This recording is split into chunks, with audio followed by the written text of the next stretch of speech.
Cooking with Tim, we're going to make some stew. Carrots, chop those up. Potatoes, chop those up. And we're going to go over. The potatoes already in the bottom of the roasting pan. You'll notice it's black. That is coffee. That's the secret ingredient to this stew. I'm going to put a layer of potatoes and a layer of carrots on the bottom with the coffee, just pure black coffee underneath it. We're going to call this black gravy or coffee gravy.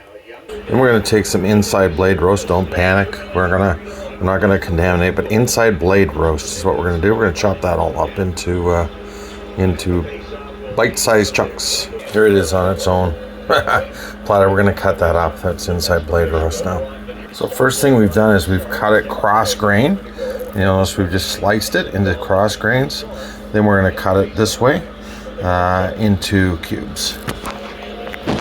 And we're now into cubes. And if you look at it sideways, we just open up some of these. You'll see they're nice marbling. Nothing serious. If there's any big massive fat, you can cut those out. So like take those out, cut the fat off.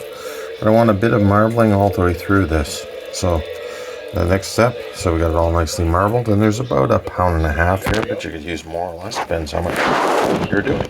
But we now got a nice layer of beef that's on there, and if we go back over to the fat section of the 2 pounds, 2+ pounds, that's about what the fat left over. This is a little too fat for me. There's maybe a little bit more meat you could carve off that, but that's what I'm going to do.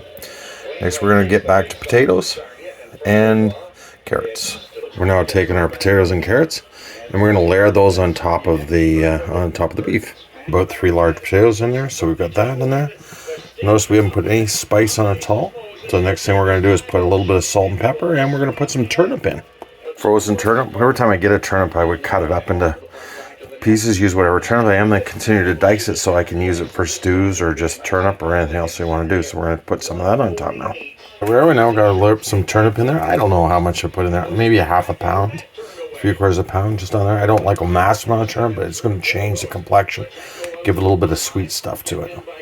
We've chopped up really rough chop of garlic, about 3 cloves of garlic that we're rough chop. We're going to take a 1/2 teaspoon of salt, and we're going to just push that around various different things. Then we're going to take a 1/2 teaspoon of black pepper, and we're going to throw that around. And then we're going to take, so we got that in there. Then we're going to reach in, we're going to get a bay leaf. And 1 bay leaf, where the heck are we? 1 bay leaf. I'm going to put the bay leaf on top there so it's easy to get. Then we're going to put this in the oven, 350. Actually, we're going to put it about 325 for about 2.5 hours. Sorry, beside my black coffee, which is red eye gravy, I'm going to use 2 teaspoons of soy sauce. Forgot that I had a light soy sauce. I'm going to put that in too. Just sprinkle it across.